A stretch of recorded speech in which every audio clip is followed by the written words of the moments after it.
My name's Paul Bestall. This is Mysteries and Monsters on the Paranormal UK Radio Network.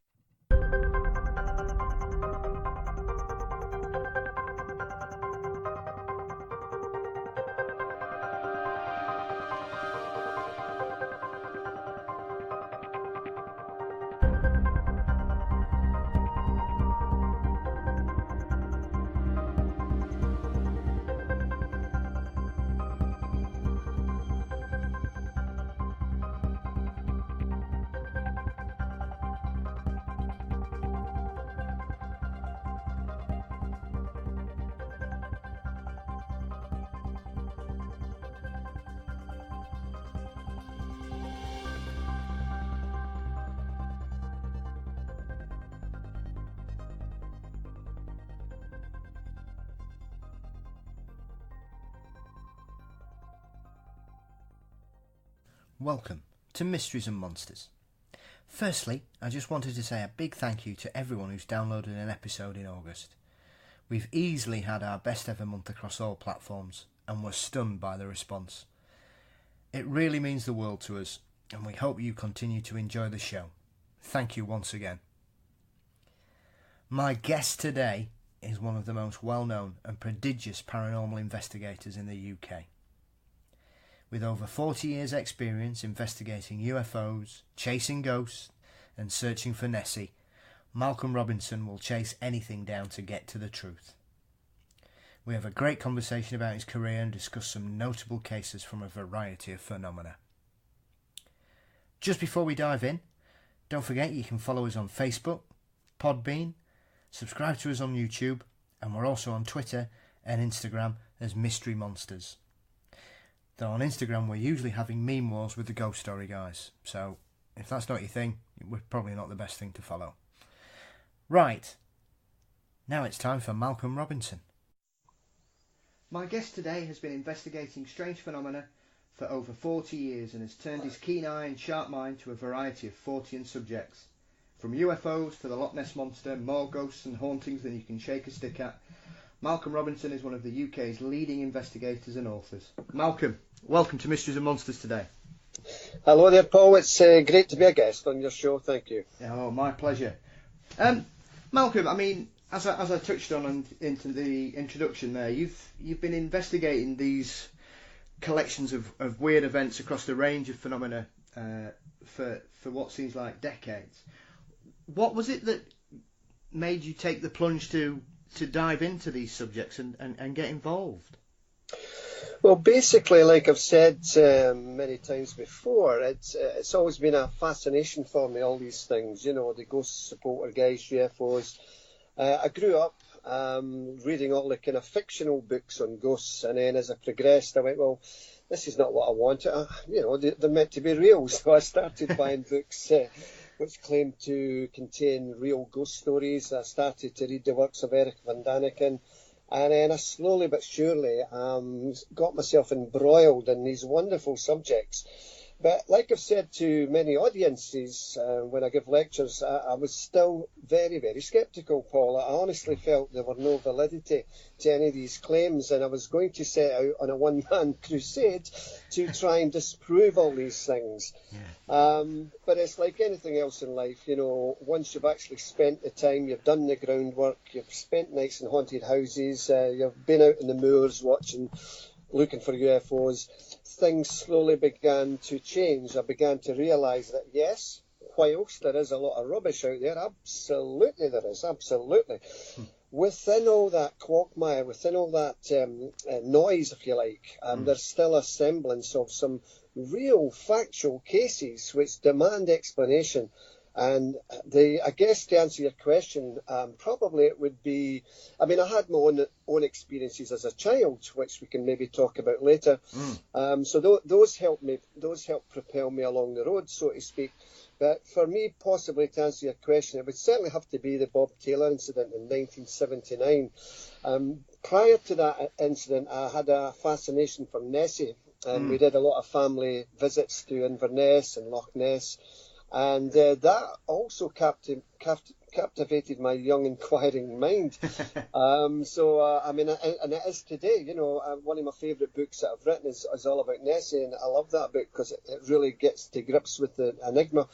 But yeah, I mean, certainly it would be Bob Taylor. That case just really made me sit up, take notice, and went, wow, what's going on? What the hell's going on here, Yeah, I mean, the Bob Taylor case has been one of those, I think, in UK 40 history is probably one of the most widely reported and well known. But I think the thing that gives that case something different to everything else is obviously the involvement of the police and the physical evidence and everything.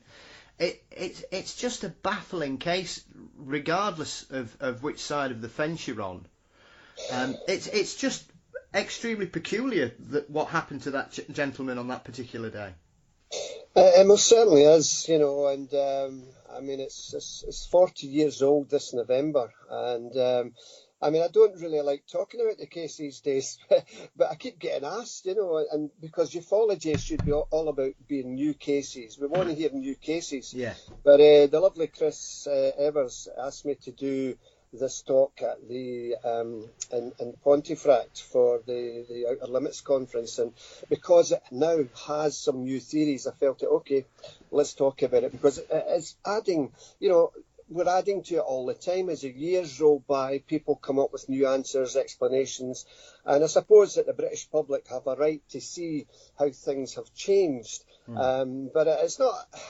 I like talking about it, but I would rather speak about new cases to an audience. But sometimes people demand, they want to hear these cases. It's like the Rolling Stones. If you went to the concert, if they didn't play Honky Tonk Woman, you go, wow, you feel cheated, Very true. There's that to think about. But it's a case that certainly stands the test of time. You're quite right. It's the only case in Great Britain which has police investigation, forensic investigation on the case. The gentleman did not want this to happen in his life. He had no interest in this. He had no interest in UFOs at all.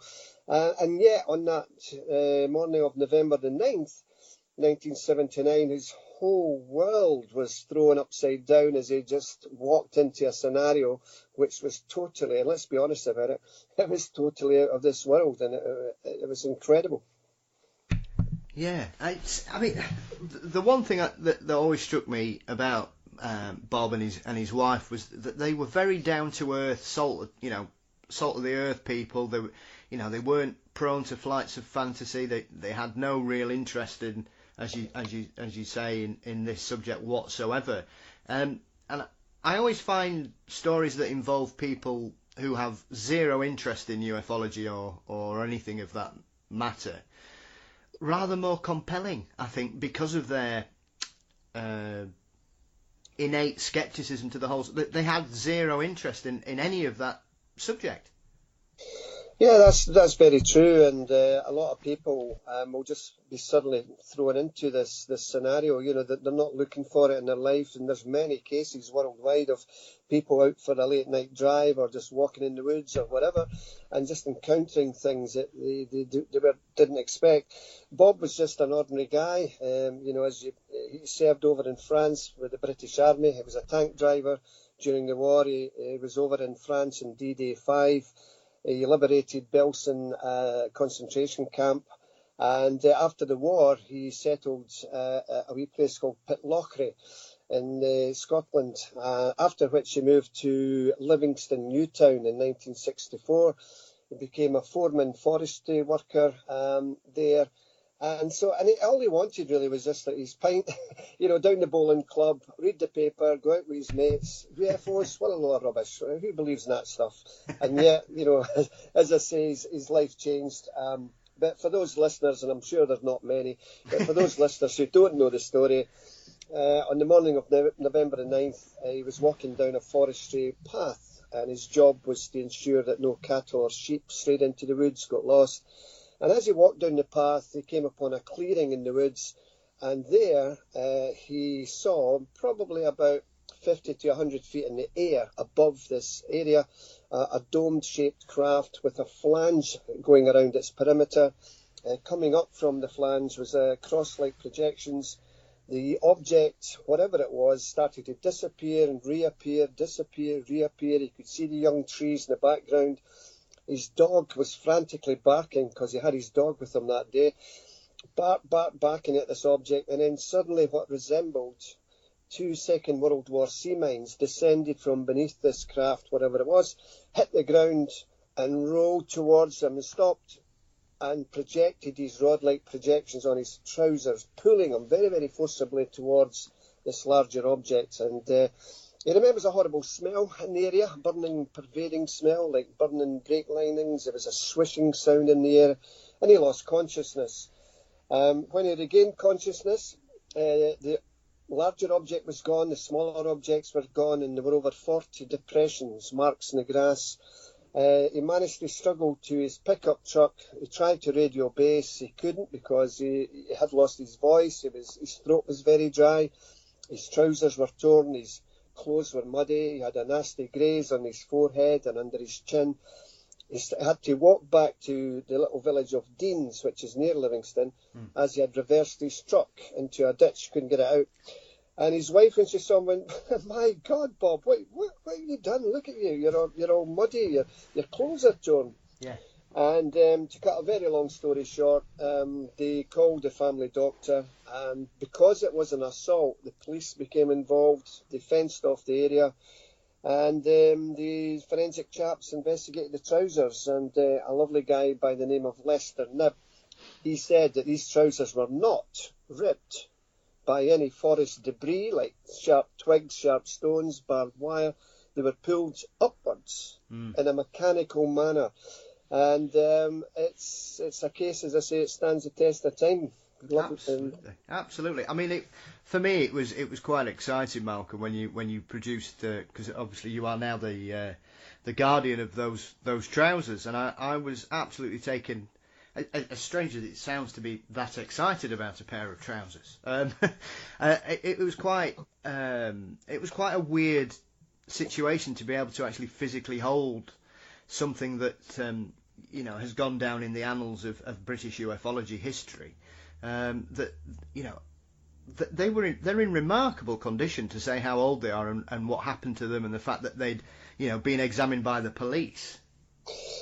Yeah, that's right. I've still got them in my possession, and I often say that it's like the Turin threads of ufology, And I wouldn't part with them for the world. I've been asked to, I've been offered several £100 for people to buy them, but I wouldn't do that. But yeah, I take them on lecture tours and stuff, and it's always nice for Joe Public to have a wee look and touch something that was involved with a close proximity sighting. It gives them, like your good self, Paul, that opportunity to at least touch these fabled trousers and take it from there. Yeah, absolutely. I mean, I've always found it. I've spoken to several people, Malcolm, and for me, it's quite interesting that end of the 70s and the beginning of the 80s. It seemed that a whole range of strange phenomena seemed to occur across the British Isles, because you obviously had the Bob Taylor incident, you'd got the Enfield Poltergeist coming to an end at the same period, and then obviously the following year you've got the whole Rendlesham flap, Alan Godfrey's incident, and then obviously the UFO hotspots of the Peak District, and obviously up in Scotland, Bonnybridge. Yeah. Do you not think it's... I mean, I've always found it really perplexing that we seem to have this perfect storm of Fortean phenomena that all seem to arrive at the same time. For me, as a young man, that's the kind of point in my life that I can say, well, that's when I became really interested in this subject. Have you ever kind of considered the weird coincidence of it all seemingly starting at once? Well, there seemed to be some semblance of reality in that, because that particular area, for at least 5 or 6 years, period in time, did indeed hold a lot of paranormal phenomena, both on UFOs and ghosts and poltergeists, etc. And many researchers, including myself, are accepting that these UFOs do indeed come in waves. Whilst you do get the sporadic UFO sightings, they seem to be maybe every 10 years, or some people would say 7 years, that you get a big influx. And there's certain locations throughout the world, the Pennine district, for instance, in England, Bonnybridge in central Scotland, and Gulf Breeze, Pensacola. Yeah. There's quite a number of these window areas where we seem to have a concentration of UFO reports. The big question is why? I mean, what is it? Is it ley lines? Is it this? Is it that? And I don't truly know, and I don't profess to know why that would be, but there's certainly no denying that they come in waves and peaks and troughs where we have these sightings. And it's interesting that the paranormal seems to be in with that, you know, and with those kind of yearly visitations as well. And I've noticed that in my own research, that we have this thing, you know, so it is quite puzzling, yeah. I mean, poltergeists have always been the one thing I've gravitated to. I just find the whole situation extremely fascinating, Malcolm, because there's been so many well-recorded, I mean, well, not so many, because that makes it sound quite common when in reality, extreme poltergeist cases are very rare, and we're very fortunate in this day and age that we're able to look back on some very well-known cases. I've always been perplexed by the whole poltergeist situation, because I can't simply accept the sceptical view that it's just teenagers mucking about. Absolutely, I mean, that's absolute rubbish for me, because people say, although I get angry at that, people say that it's all pubescent teenagers going through the change of life, they're reaching puberty, and it's all this excess sexual energy, it's thrusting itself into bedrooms and moving things about. What a load of rubbish, because if you look at all the teenagers here in the UK, who are going through puberty, there should be hundreds, if not thousands, of poltergeist cases. So I don't accept that it's all sexual energy at all, you know. I mean, we have some wonderful cases, the Enfield poltergeist. For me, the best English case, and the Pontefract poltergeist as well, let's not forget. Yeah. But one of the most best cases is certainly the South Shields poltergeist. That is an enormous case, and a wonderful book by Darren Ritson about that as well. Scotland, we have the Socky poltergeist, which is near Alloa in central Scotland. I've written about it in one of my previous books, but my next book project will be solely about that case and that case alone, because it has the hallmarks of not just localised in a person's house. It followed the little girl to school, and so that's what's terrifying about it, you know. Yeah, well, I know you touched on that at the end of your lecture, and I was very excited to hear that was going to be your next project, Malcolm, because, you know, with the greatest respect, it's not a case I know that much about personally. Well, are you sitting comfortably? Always, Malcolm, always, fire away. Well, it was way back in the 60s when 11-year-old Virginia Campbell lived with her family in Donegal in Ireland. And then on one occasion, the family says, right, we're moving to Scotland. And little Virginia didn't want to go. All her family, her friends were there. Her little dog Toby was there. Her school was there. But they had to do what their parents said. So they moved to this small town or small village called Socky, which is near Alloa in central Scotland. And no sooner had they arrived in Park Crescent, that's the name of the street, when strange things started to unfold. There were knockings and rappings on the wall. There was a heavy linen chest which contained family bedding, started to rise up several inches off the floor and move back down. Anytime little Virginia came down the stairs, it was like a heavy bouncing medicine ball went boom, boom, boom, would fall behind her, but there were nothing there. Things would disappear, lights would switch on and off, and it got so bad that they called in the local doctor, and he saw one evening when Virginia was lying in her bed, the pillow next to Virginia said, pressed down, as if an invisible head had just moved and made a head-shaped depression in the pillow. And then there were knockings and rappings on the wall as well. But this is where it gets bizarre, because it even followed her to school.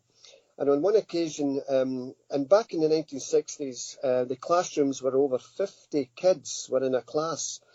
And so this particular occasion, all the class were writing on their jotters, busily writing away. And Virginia was trying to press down with her forearms on her desk, the lid of the desk. And the teacher went, "Virginia, what are you doing? Stop that now. Leave your arms." So Virginia took her arms away from the desk lid, and the desk lid started to flutter, bang, bang, bang, up and down, up and down, up and down, in front of full view of all the classmates. Oh. On another occasion, Virginia went to the teacher. The teacher, obviously, her desk was at the front of the class, massive big wooden desk, and Virginia approached it slowly with her school essay and put it firmly down on the desk of the teacher, and she says, "That's my essay, miss."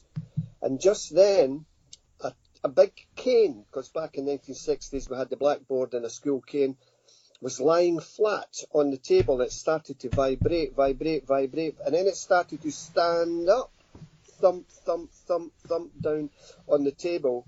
And then if that wasn't bad enough, the table, the school teacher's table, this big oak table, started to rise up about an inch or so from the floor and turn round and swivel. Whereas before, the teacher's stomach was in the main part of the table, it was now at the sharp end, i.e. the narrow end of the table. Yeah. And at that point, the whole class erupted in screams and ran for the door. And it was like one of those cartoons where all the kids are getting jammed in the door because they can't get out at once. And so, as I say, and the local bishop became involved, local priest, I should say, and it went global, not just in Scotland. It went through the UK and then all over Europe, and it went all over. It was a massive case for Scotland. And funnily enough, my mother stays across the road from that house right now here in 2019. She's lived across with that house for about, 15 years or so now. Yeah, some case that. So there's a lot more to it than that, but I'll be going into it in greater detail in the book. Fantastic. So when are you planning to have that released, Malcolm? Well, I'm not going to be starting working it, and certainly until maybe December, January, and so probably I would say May, June, and 2020 would come out, I would imagine. Yeah. Oh, fantastic. Look forward to that. I mean, it's. The dancing stick is always a kind of perplexing phenomena in this, because there's a case from the late 60s here in South Yorkshire that happened to in a pub in Barnsley where a young chap was quite ill and ended up being bedridden for a considerable period of time, and he ended up sort of attracting a walking stick that seemed to perform for people, and because it was above a pub, lots of the regulars would go up and apparently this stick would perform for them, Malcolm, and dance about and play tunes. Yeah. Wow. I mean, nothing really surprises me now, because I think I've heard it all. Probably not, of course, but you think you have in something like... I mean, I've not heard that story, but that wouldn't surprise me. But if that was coming to me as a research group, first off, then obviously, like any researcher, you have to find out what is behind it. Who's the guy who owns the stick? Where's the history of the stick? What's going on here? And you have to dot the I's and cross the T's, because any researcher, and I'm sure you know this yourself, Paul, we have to find out what is going on with any particular case. Try and get a natural explanation. And that's what we do. Even here at S.P.I, even though I believe wholeheartedly in life after death and being visited by aliens, etc., I'm still bloody sceptical. Every case I go into, sceptical as hell, really am. I think that's what's always key in any kind of paranormal investigation is because I'm sure we're both very well aware that sometimes it's packaged as entertainment and shocks and screams, whereas as if everybody, as soon as you walk it, right, well, it's definitely haunted and we're not going to look for any kind of rational explanation. It's straight to the paranormal, which I find quite frustrating, because for me, I think you've got to attack it from a sceptical angle to then understand just how strange this phenomena is. Yeah, I totally agree. I mean, obviously, we work extensively with the media. The only reason we do so is because there are many people out there, Mrs. Jones, Mr. Smith, in their little council house. We have an amazing story to tell, but they never want to tell it for fear of ridicule. And then occasionally, if they see something in the paper, they'll eventually go, I might get in touch with that fella Robinson. I might get this off my chest. And this is why we work with the media. We're trying to reach these people who have got a story to tell. And I dare say for every 2 people has put their hands up and said they've saw a UFO, there may be 5 or 6 behind them and said, well, I'm not putting my hand up. Yeah. No way will I admit to that. And so maybe the UFO phenomenon, well, not maybe about it, the UFO phenomena is definitely bigger, larger than we can ever comprehend, for simply because of the people who don't come forward with their stories, you know. Yeah, I mean, that's the thing that's always I found fascinating about the Bonnie Bridge flap, is that it encapsulated a wide variety of people from varying backgrounds, ages, professions, who simply could not comprehend what was going on in the skies above their area. Yeah, I mean, Bonnie Bridge was certainly well, where did you start with that one? It was certainly a massive, big part of my life, and played a mega part in my life when I lived in Scotland.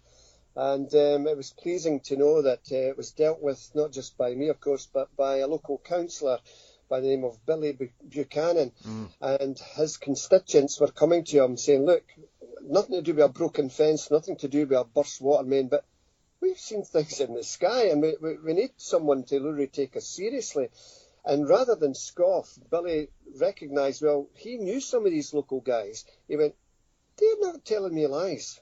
Yes, okay, let's look at this. And he was so happy when I became involved, just to add a wee bit weight to find this. And then when we started to hold public meetings, initially in the Norwood Hotel in Bonnie Bridge, which was absolutely rammed, jam-packed with people, prepared to talk about what they saw. And then we did one in Falkirk Town Hall with, I was speaking, as was Philip Mantle, and we had rock group CE4 perform their wonderful music on stage. That was over 800 people, with about 200 to 300 people locked out. They couldn't get in. Yeah. That was in the big heady days, 1994. But you're quite right, Paul. Yeah, there was young children, there were middle-aged people, there were police officers, there were bankers, there were lawyers, there were people from all walks of life seeing things. And we had to whittle it down and find out if it was just shooting stars, satellites, what were they seeing truly. We, as a society, we did a number of sky watches in the Bonnie Bridge area, up on the moors behind Bonnie Bridge, because you've got these moors that sit further up and look down on the town. So it was a wonderful peace and quiet. I remember one time we had about 30 cars all parked up in the moors, and this shape came bounding down this farm track. And eventually, when it came towards our torches, we saw that it was a big woman, a big, jovial, fat woman, and she says, "Hey, what are you lot doing here? Get off my property." So you get a laugh. You get a laugh and joke at these things, you know, you really do. Yeah. And but yeah, Bonnie Bridge is still ongoing, probably not as big as it was then. And but it was just interesting that we had the opportunity by many people to look at what was going on. Myself and Billy Buchanan went down to 10 Downing Street a number of times with petitions signed by the local people to try and get open a government inquiry into the UFO sightings in Bonnie Bridge. We did it with David Cameron, Gordon Brown, and all the other prime ministers. And the tired old statement came back from Downing Street and Whitehall, and that was, as these objects do not constitute a threat to the defence of the United Kingdom, the British government will not seek to undertake any inquiry into what's going on in Bonnie Bridge. And the sad thing is, Paul, we were so angry and upset about this because we're not talking about things away in the distance. Some of these sightings were so low you could have thrown a stone at, and if they're not interested, then there's something far wrong. But of course, we can say maybe they are interested. Maybe they are clandestinely interested and doing it covertly. Yeah, I mean, it's been remarkable, I think, over the last couple of years, especially since, obviously, the article that appeared in the New York Times, co-authored by Leslie Keane, that came out sort of December 2017, where they'd uncovered that regardless of what the US government had been saying for the previous 20, 30 years, they had continued to investigate UFOs despite all public denouncements to the contrary. Yeah, that's very true. I mean, that's a good thing. With the declassification of the files initially in America, we clearly saw that the FBI, NSA, and various other agencies have actively been involved in the study of UFOs. And here in the UK, we've been drip-fed those reports as well, which is great. But there's quite a lot of heavily blacked-out paragraphs. And now, whilst I accept that some paragraphs may contain the witness's name and address, that's fine. Yeah, let's black that out, of course. But not when you look at some of these documents, Paul. There's page after page after page. It's all blacked out, big paragraphs. Now, what's the point of releasing these files to the public and you've got it all blacked out? I really don't understand that. There's something behind that black text, the black cover-up. Yeah. Absolutely. Yeah, I mean, yeah, the term redacted is the bane of any investigator's life, I would suggest. Yeah, absolutely. I mean, like I say, I mean, it seems for us that are interested in these subjects, Malcolm, I think we're about to enter a new age of not necessarily disclosure, but it seems that the average person in the street seems more aware that there is more to this subject than the previous condescending descriptions of tinfoil hat wearing nutters and people with very vivid imaginations, Malcolm. It seems that especially in America, these incidents have been taken by extremely experienced people in the military and government who are obviously part of the Stars Academy. I think is probably the most famous collection of them. It's remarkable that it seems to have gone full circle over there. Yeah, it has. I mean, I still wear my tinfoil hat. Nothing wrong with that. Kid folks, only joking. No, I mean, you're right. I mean, back in the day, there were only a couple of TV channels, and your younger listeners won't remember that, of course. And when we did have UFO programs on it, they were very, very, very biased, leaning towards full of rubbish. Thankfully, we're in a day and age now with satellite TV and program makers who give us the opportunity to look at both sides, and that's the beauty of it. And then we can present our own facts and findings and leave it to the watching audience to decide. America, yeah, back in the day they had the contactees, the abductees, the George Adamskis, etc., etc. And as a young boy growing up, I started to read the books, George Adamski and stuff like that, and it was very flowery, for want of a better word. Yeah. Very interesting for sure. And again, it just opened up my eyes to the possibility that, hey, maybe there is more to this UFO nonsense than meets the eye, because people are claiming to be abducted. And then I started, as I grew older, to try and find books about these abductions, the Betty Andreasen, various other, Betty and Barney Howard. There's so many. And it started to be a storyline. And then we had, of course, the Greys, the Nordics. And I've never, in all my research days, had any dealings, any reports. Well, I have had reports of reptilians, but I've never researched them. I've never came across that personally. And that's not to say I'm not disinterested in that. I am, but I've only ever researched cases coming to me of these small grey creatures. And it makes you wonder, because, there are many species here on planet Earth. Admittedly, human beings are all more or less the same shape, or they are. The head, the 2 arms, the legs, colouring may be different, black, white, yellow, etc. So who's to say that maybe out in the vastness of space, in the cosmos, there are indeed other life forms inhabiting those worlds with different shapes based on the pressure of that environment, the gravity, etc. So there's a lot to take on board, yeah.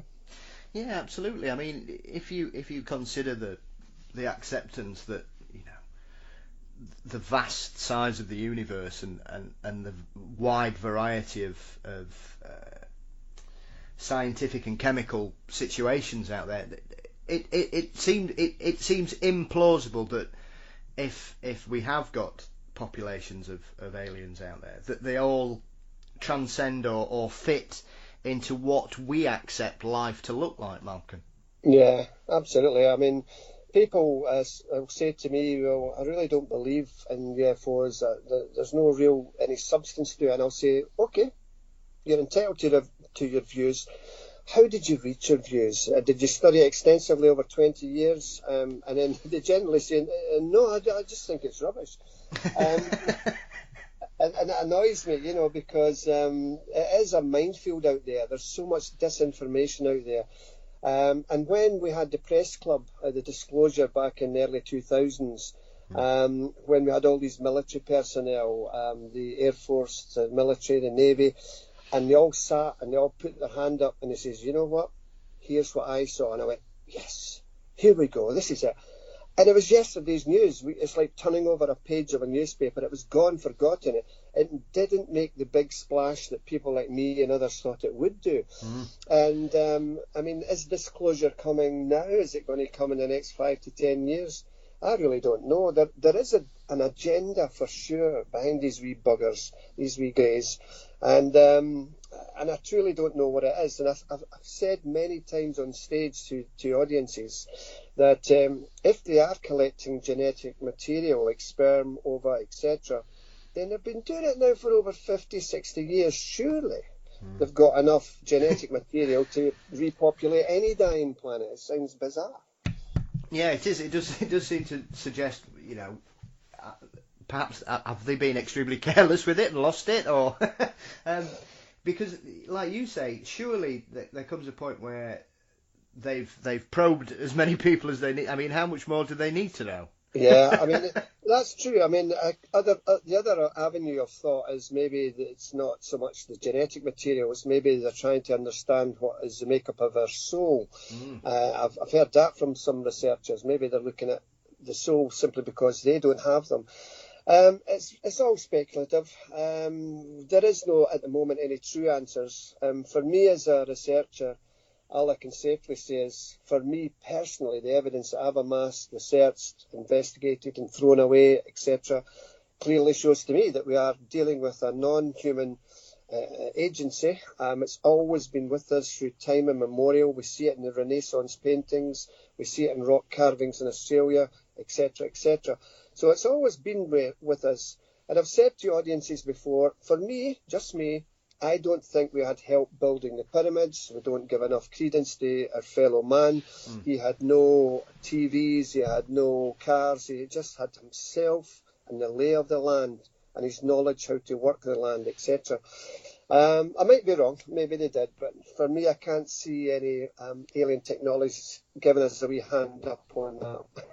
No, I must admit, I'm of the same train of thought, Malcolm. I think we do a disservice to some of the great civilizations because people always, as you refer to there in regards to the Egyptians, they focus on the pyramids and seem to completely ignore the vast scientific and ecological systems that they set up. I mean, they irrigated the entire north of Egypt using the Nile as a form. They were able to traverse the whole area and in ships that were completely ahead of their time. That they were a vastly intelligent civilization, not just based on just a group of pyramids just outside of Cairo, are they? You're listening to Mysteries and Monsters on the Paranormal UK Radio Network. Yeah, that's true. And there was many camps, settlements for the thousands upon thousands of workers who were there, who helped build the pyramids as well. So we have all, as you say, we have all that evidence there to say that it was a massive feat of engineering for sure. Really incredible. And then, of course, we have the Mayan pyramids as well. And they're not denying that they all these different races, Kaiser Koto, etc., claimed that he saw things falling from the sky. During many battles back in ancient times, they saw these, they called them flying shields. Today we would call them UFOs, of course. We had the Scandinavian ghost rockets, and we had the Foo Fighters, we've had the scare ships. So it seems the phenomena seems to have changed over the years. It seems to get more technological, you know. I mean, the fairies of yesterday are now the aliens of today. These, you know, these little creatures. So things are evolving. But for me, if I had to nail my colours to the mast, it would probably be that planet Earth is but a zoo, and maybe we were seeded here by these beings as some form of experiment. And they're just, these sightings, these abductions are just nurturing us, you know, looking us over, trying to change us. But again, it's been too long in the making. There should be a final agenda now, you know, and that kind of worries me as well. Yeah, absolutely. I mean, I was watching something the other day, and I think it was the To the Stars Academy show, which basically one of the American government officials who's now part of that organisation was saying they've got to come to some decision now whether are they Independence Day or are they ET? Which way are these phenomena going to go from this point on? Because clearly a lot of people are starting to drift towards the hostile aspect of this, I think. Yeah, and we have to be careful of that, of course. And let us not forget, mankind has been putting radio signals out into deep space for quite a number of years now. And because we're, through the Arecibo telescope and etc., we're trying to point our dishes at deep space to try and get signals coming back. And we've had the famous WOW signal, of course. And there was something in the newspapers the other day about some strange signals coming from space. It could just be clutter. It could have natural explanations. But getting back to your point, yeah, what are we truly dealing with? Are we holding our hand out here and it's going to be bitten off? Because not all of these little guys are friendly. Some of the abduction reports that you and I, I'm surely know, are not so nice, and that's the problem. And we have to be very careful what we're dealing with here.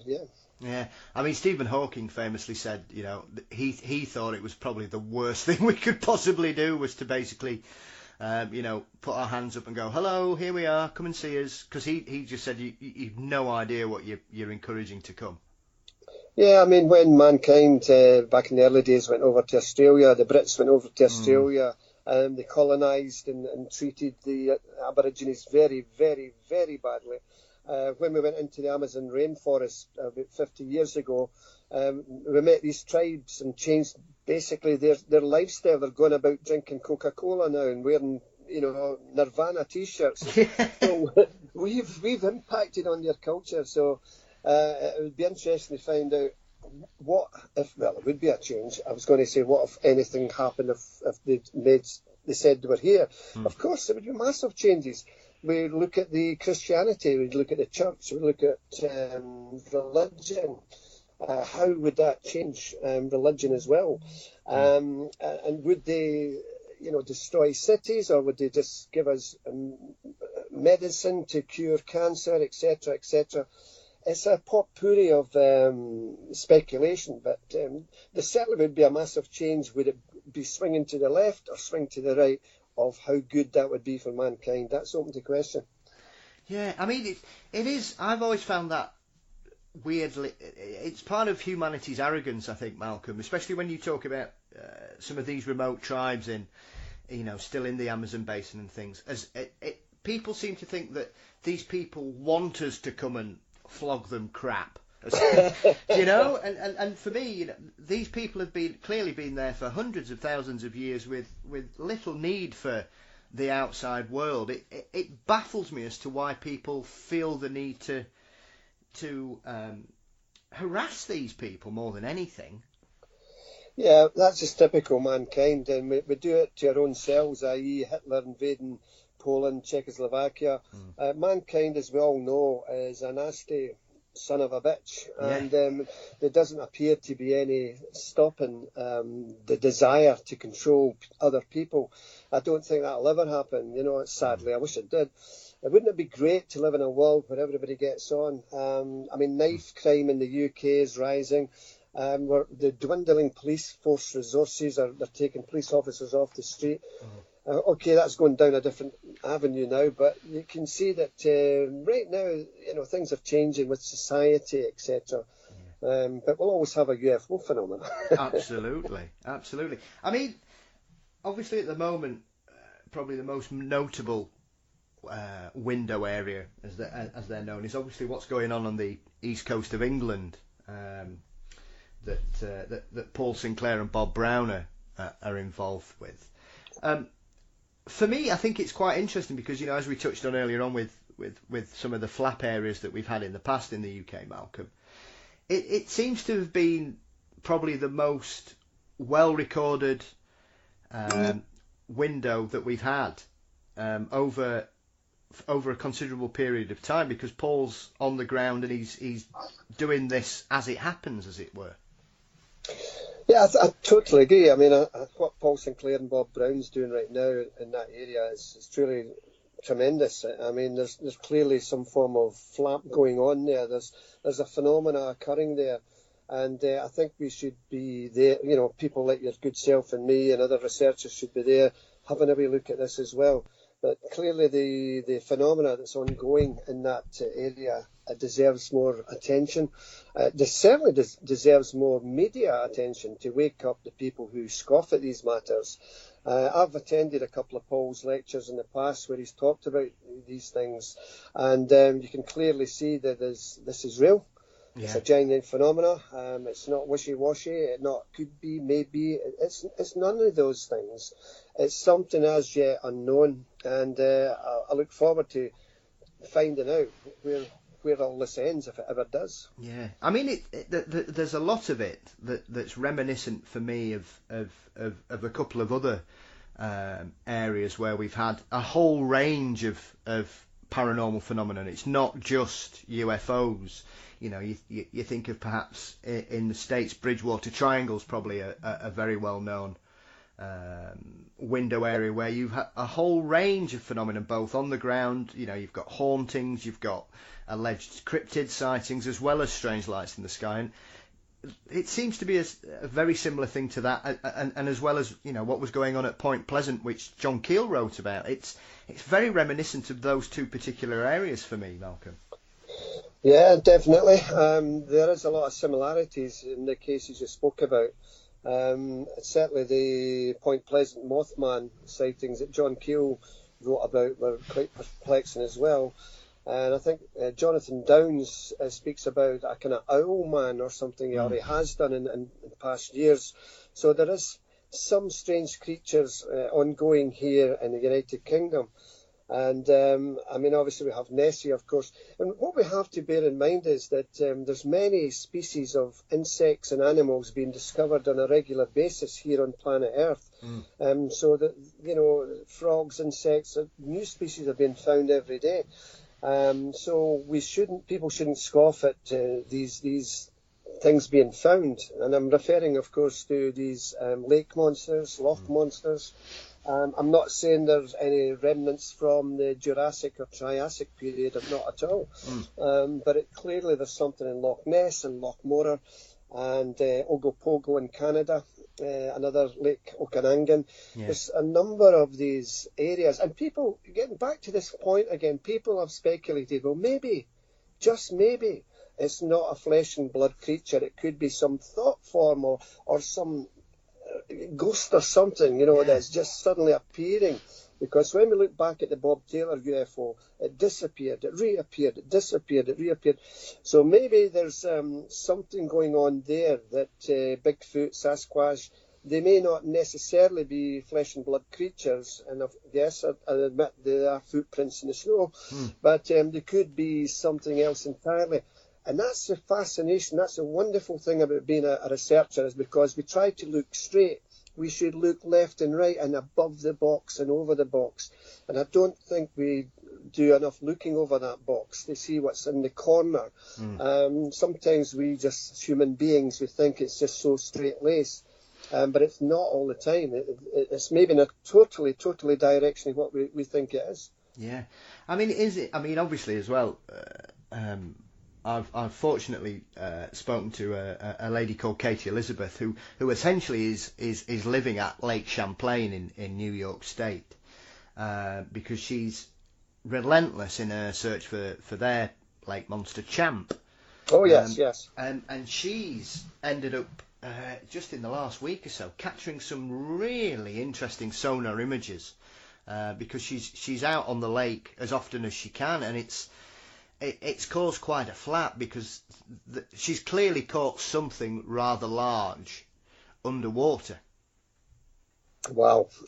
Yeah, I'd be interested to see that footage for sure. Yeah, I'll send you the link afterwards, Malcolm, because she's, like I say, she's fortunate enough to have her on here, and hopefully she's coming on again soon to talk about these results. But I'll send you a link to the article and you can have a look at it.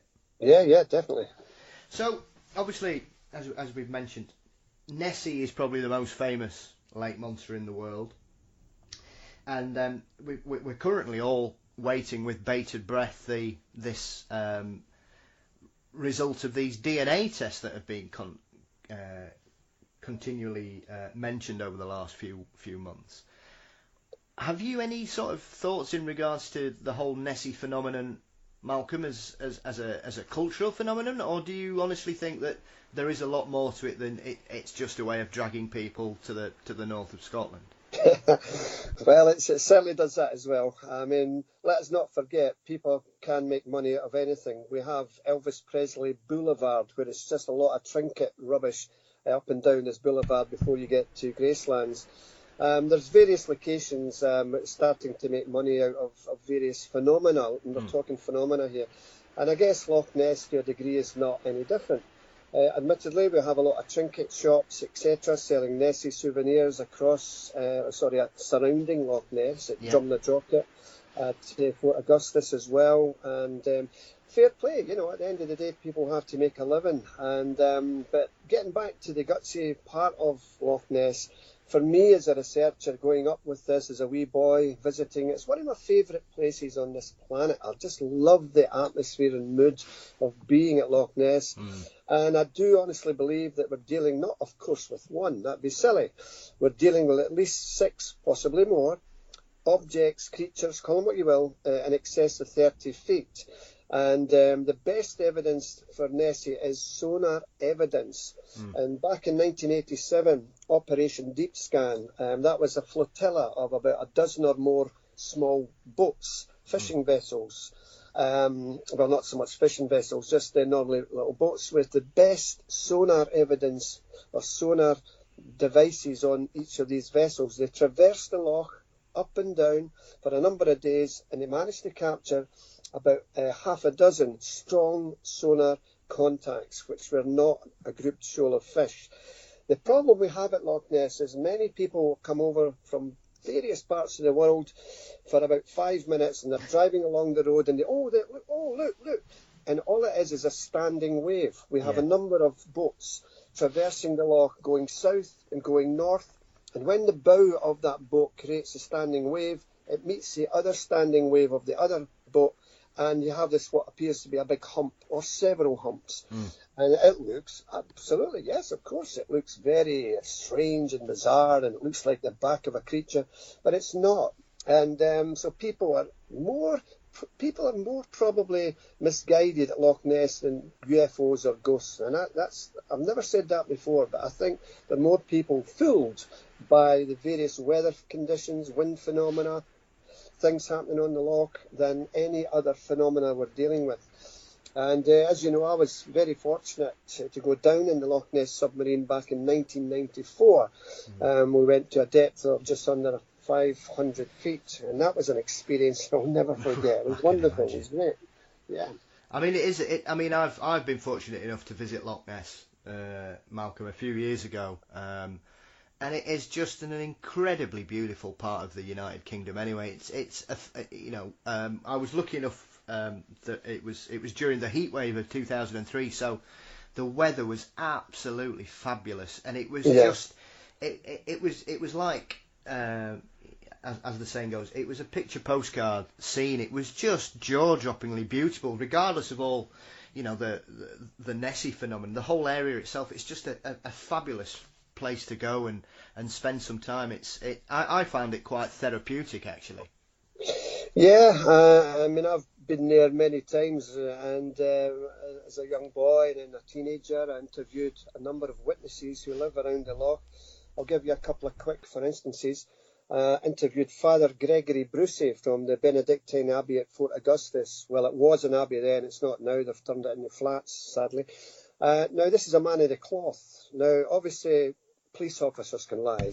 I dare say that the men of the cloth can lie. So let's not put any credence on that. But he was a really sincere guy, and he said that back in 1971, he had a friend from Westminster Cathedral come up from London up to Loch Ness, and I'll cut the story short. He took him down to the jetty at Fort Augustus at the southern side of the loch, and the loch was like a sheet of glass, not a ripple. It was a lovely day, and Father Brucey said to his colleague, well, there you go, that's the famous Loch Ness. Seconds later, this enormous neck and the small sheep-like head thrust out from the bowels of Loch Ness, very agitated, and then plunged back into the depths of Loch Ness. Now, Father Gregory had seen Nessie before a few times, but he's standing there, his jaws dropping, the other guy's jaws dropping, and you just could not have scripted it. You could come to Loch Ness every day for the rest of your life and never see anything. Then this guy was up for 5 seconds and bang, he saw something straight away. The other chap I interviewed was Alex Campbell. He was a former water bailiff on Loch Ness. And it was this gentleman who actually brought the Nessie subject to the world. Back in 1934, he was a journalist at the Inverness Courier. And he had a lady who had saw a strange object on the Loch Ness. He interviewed her, and he put that story in the paper, and that story went right around the world. Alex Campbell had his own sighting. He said that he saw a long neck, a small sheep-like head, and a couple of humps. And it was traversing just slowly across the loch, and it just plunged back into the depths of Loch Ness. For me, Nessie is not an air-breathing animal. It only comes up, it's only seen at the surface when it's feeding the fish, which is maybe 6-7 feet below the surface of Loch Ness. So it's coming up and thrusting up and trying to attract these fish, and then it plunges back into the depths of Loch Ness. So that's me. People might think I'm crazy. I probably am, but I honestly believe we have a Nessie there, and well, not more than one, yeah. Yeah, I mean, it's one of those things that ever since I was a small boy, it's probably the first monster I was ever made aware of, Malcolm. So I think it's something that we all hold dear to our hearts. I think more than anything, it's as if we've got an emotional attachment with the old girl. Absolutely, and if it turns out to be nothing more than a large sturgeon fish, then fair enough, I'll put my hand up and say, well, it certainly was interesting for all those years, because all you and I and other researchers are trying to do is just get an answer to what's going on. And if Nessie turns out to be a big fish, then so be it, that's fine. But we just move on, and because that's all we're trying to do. Science is ever progressing. We're learning things every day. Mankind is at the bottom rung of a very long, tall ladder, and with each rung we step up, we're learning something new. Now, whether we get any answers to the UFO enigma in my lifetime, goodness knows. I'm sure that those researchers who have passed off this mortal coil now know the answers, because they're on the other side of it. So maybe it's when I go myself, because I do believe in life after death, the evidence is overwhelming. But I guess when I go, then maybe I will have the answers. But at the moment, I don't. I'm not an expert. Nobody is an expert. All we are is just guys who are very intrigued by things that people laugh at. Yeah, well, yeah, absolutely. I think, I'd rather be on your side of the table, Malcolm, diving into these subjects than on the opposite, to be honest, because it's just something. It's that thirst for knowledge that's been with humanity for forever. That I think we have to continually keep pushing ourselves to investigate these phenomena and situations, regardless of mainstream science's blanket ban on it, really. Yeah, and that's the thing. We would love for more scientists to become involved, professors, etc. But the sad thing is, and probably quite rightly, if they start to hang their hat on any of these subjects, their peers will go, "Whoa, what are you doing? You're not going into that UFO business, are you?" So they shovel back, they come back. Not them all, but most of them will not get involved with the subject for their peer pressure, and it would destroy their career and stuff like that. And that's a shame. It's a great, great shame, because we'd love more scientists to become involved. And I'm not saying all scientists are like that, of course I'm not. But there is quite a substantial amount who just won't look over the fence. They'll just stay over in their own garden, you know. Yeah, absolutely. It's a shame, really, but it is what it is. Unfortunately, isn't it? Yes, maybe that will change. As I say, I mentioned earlier in the show that years ago we only had a couple of TV stations. It was very bare, thin on the ground about programmes of this nature. But now this is coming out more and more. The success of the X-Files TV show a number of years ago, big blockbuster movies, etc., all are letting the young kids of today just have a wee look and make their own mind about these things. Whilst the internet is a great thing for learning up on these subjects, it also is bad as well, because there's a lot of disinformation. And the technology on these photographs, oh my goodness, you can construct a UFO photograph into a family photograph, no problem at all with these apps. And we never had that back in my day, in the 70s. Yeah. So things are changing. But that said, technology can still be applied, thank God, to have a wee look at these photographs. And by that technology, we can determine if it's a model supported by a thin string or a thin wire, etc., or not. So it works both ways, technology. Absolutely. I mean, before I let you get back to your Saturday afternoon, Malcolm, I know we've touched on poltergeists and things like that, but you've got a wide range of experiences of hands-on investigations of haunted houses. Has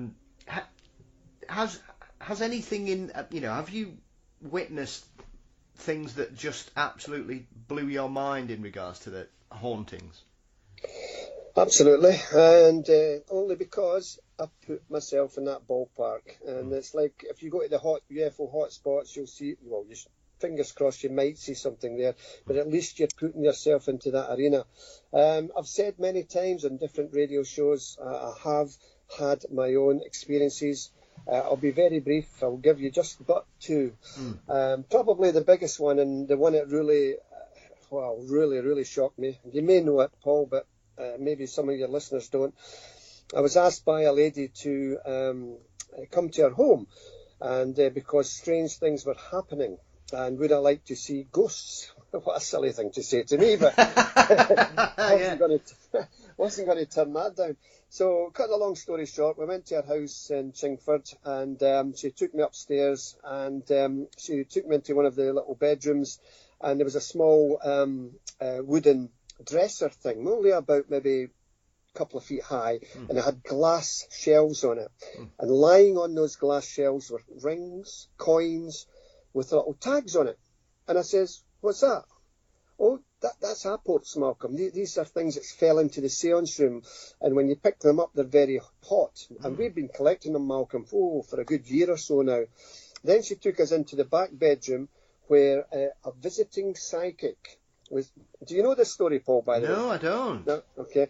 Where a visiting psychic would be attending the house in an hour or so, and she wanted me to make sure there were no hidden devices. So I was knocking on the wall to see if there are any hidden hollow sounds, cavities there. Yeah. Checking the floorboards through the carpet, thumping my feet down to see if it made a different noise, maybe a hidden cavity. I was happy that the only thing in that room was a slender, tall unit at the back, which had a small red ambient light on it.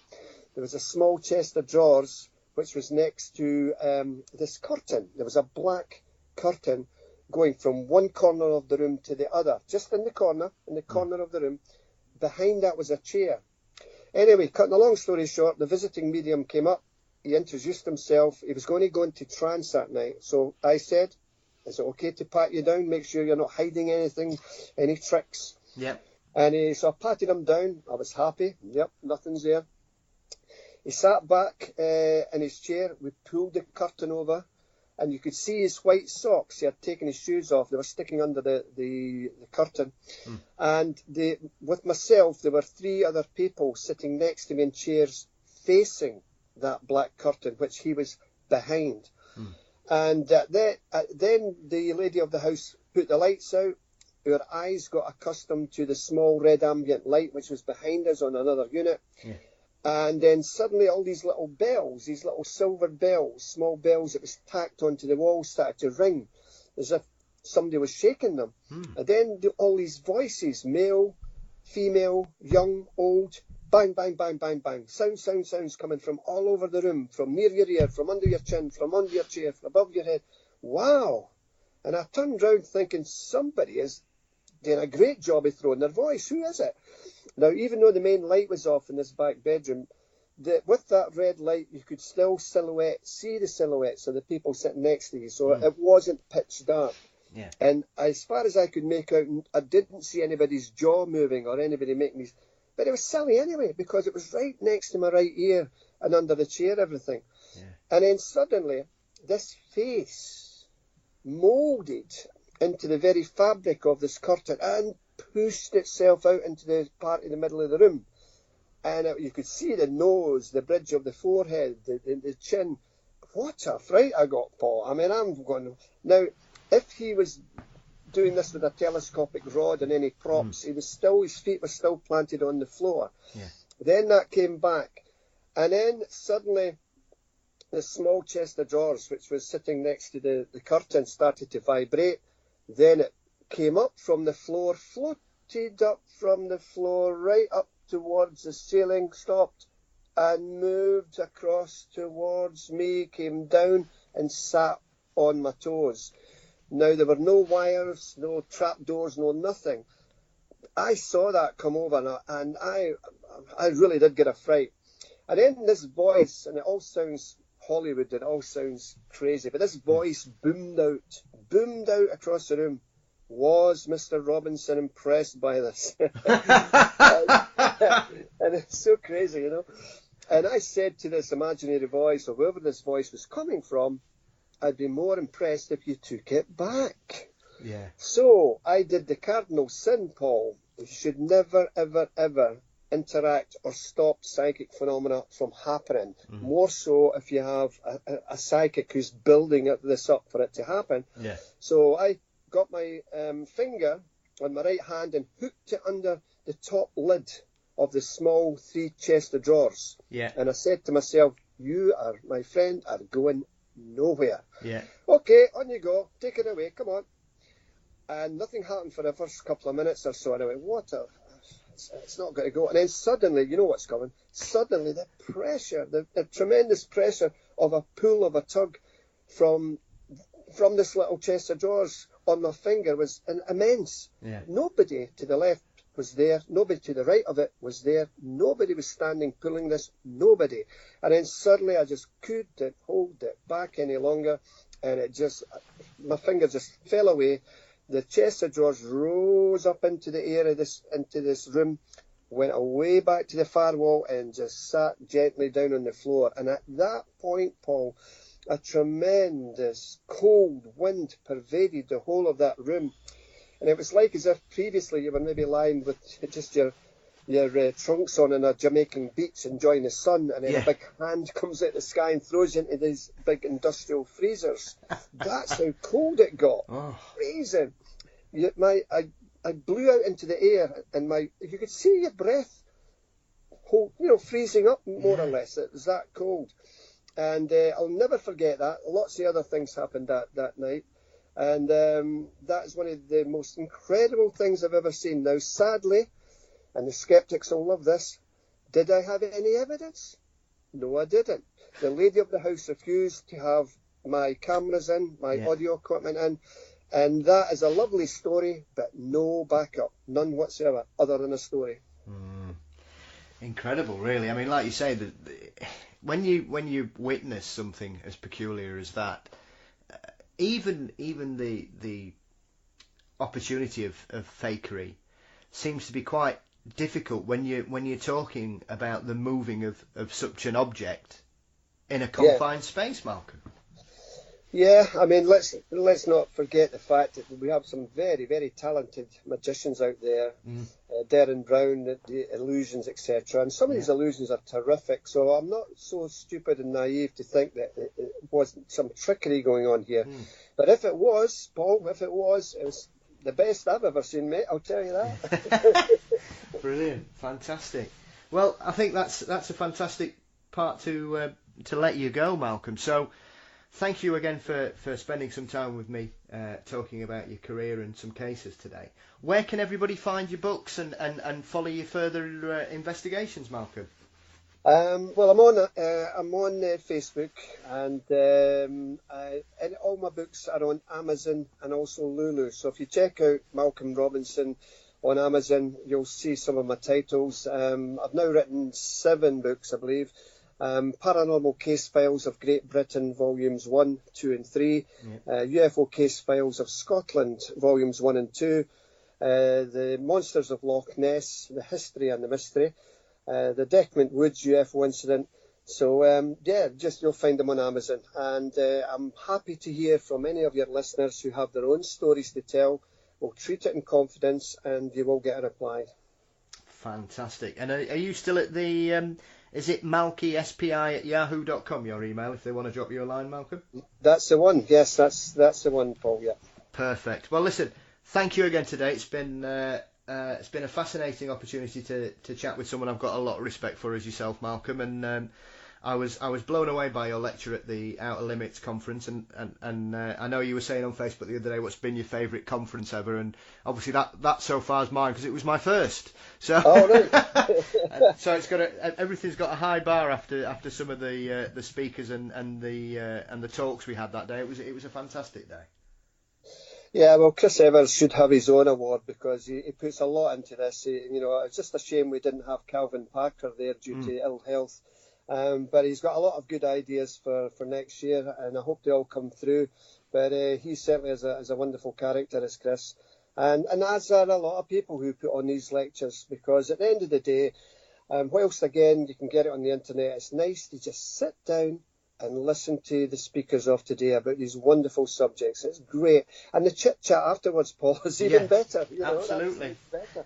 Absolutely, and it was delightful to see you get an award as well for your outstanding contribution to this field as well, Malcolm. You've been hard at it for a long time, and long may you continue, sir. Well, we're not in it for awards, as you know, Paul, but it is nice. And Philip Mantle, who also got an award that day, said the very same. We're not in it for awards, but it's nice to get that recognition. We'll accept that. Brilliant. Well, listen, once again, thank you for today, Malcolm. It's been a pleasure and honour. And no doubt I will speak to you again sometime, and I'll send you those links we've mentioned later on today. And you enjoy the rest of your weekend, sir. Thank you very much, Paul. It's been a pleasure speaking to you, and I wish you every success in all you do there. I really do. Thank you, my friend. Take care. Cheers now. Bye bye.